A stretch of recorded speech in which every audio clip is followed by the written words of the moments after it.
Hello students, welcome to my YouTube channel study with Sumit classes. आज हम लोग देखेंगे प्रॉफिट एंड लॉस का सेकंड पार्ट।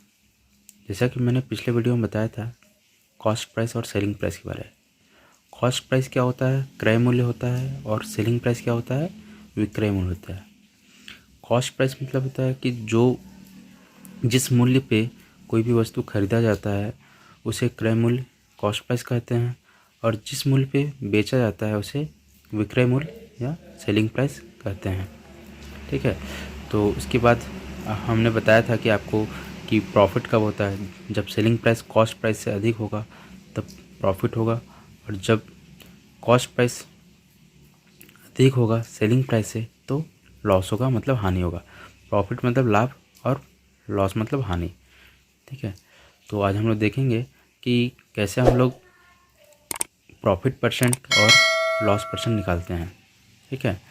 तो प्रॉफिट परसेंट का जो फॉर्मूला होता है वो होता है प्रॉफिट परसेंट बराबर प्रॉफिट बाय CP इंटू 100। इसका मतलब क्या हुआ? तो प्रॉफिट परसेंट बराबर क्या हो जाएगा? प्रॉफिट का फॉर्मूला मैंने क्या बताया था? SP minus CP by CP into 100। ठीक है। इसी तरह क्या हो जाएगा?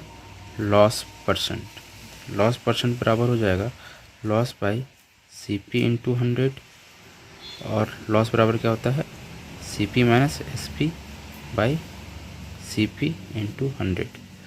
जैसे कि आप देख रहे हैं कि यहाँ पे भी देखिए CP है, यहाँ पे भी CP है। ठीक है। तो हमेशा ये याद रखना है कि प्रॉफिट परसेंट और लॉस परसेंट हमेशा CP पे ही कैलकुलेट किया जाता है। ठीक है।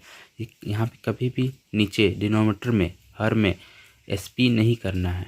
ठीक है। हमेशा क्या होता है? CP पे कैलकुलेट किया जाता है, प्रॉफिट परसेंट और लॉस परसेंट, क्योंकि उतना वो उसका लागत होता है। ठीक है। समझ में आ गया? तो आगे बढ़ते हैं। तो हम लोग कुछ क्वेश्चन देखते हैं। जैसे कि अगर मान लीजिए प्रॉफिट परसेंट निकालने बोल दिया जाए। ठीक है। तो देखते हैं ये क्या है। ये 100 था। ठीक है। एक कोई क्वेश्चन लेते हैं। जैसे कि अगर मान लेते हैं कि CP दिया हुआ हमें 50 रुपीज़ और SP हमें गिवन है 60 रुपीज़। तो फाइंड प्रॉफिट परसेंट। तो प्रॉफिट परसेंट बराबर क्या होता है? SP minus CP by CP या प्रॉफिट बाई CP। तो इसमें प्रॉफिट कितना हो रहा है? यहाँ पे कितना 10 रुपये का प्रॉफिट हो रहा है। तो 10 बाई क्या हो जाएगा? CP कितना हमारा 50 इंटू 100। ठीक है। तो यहाँ पे 50 से कट जाएगा 2 टाइम्स में, तो कितना बचेगा? 20। मतलब क्या हो गया? 20% का प्रॉफिट हुआ। ठीक है। तो यहाँ पे CP और SP जब दिया हुआ प्रॉफिट परसेंट ऐसे निकालेंगे। ठीक है। तो 10 का प्रॉफिट हुआ था। ठीक है। तो 10/50 हो जाएगा इंटू 100 20%। अगर मान लेते हैं सिर्फ क्या दिया रहे? CP। ठीक है। CP दिया है और प्रॉफिट दिया है हमें 20।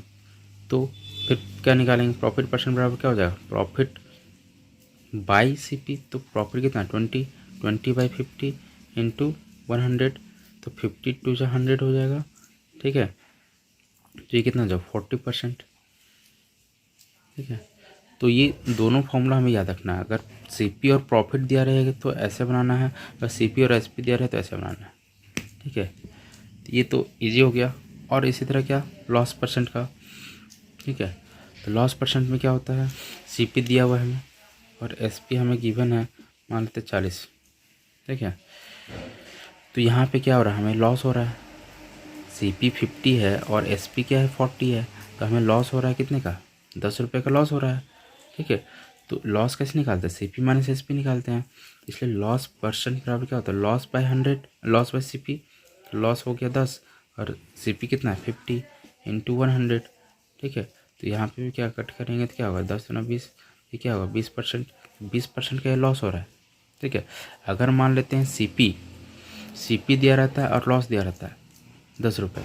ठीक है। तो 10/50 करते हैं इंटू 100 करते हैं। ठीक है। तो यहाँ पे याद रखना है कि हमेशा नीचे में डिनोमिनेटर में हर में क्या हमें CP ही लेना है। ये बस हमें याद रखना है। ठीक है। तो इस वीडियो में यहीं तक। ठीक है। और नेक्स्ट वीडियो में कुछ और बताएंगे ट्रिक्स। ठीक है, जो भी नए हैं आप सब्सक्राइब कर लीजिएगा और इसी तरह वीडियो मिलते रहेंगे। Thank you for watching.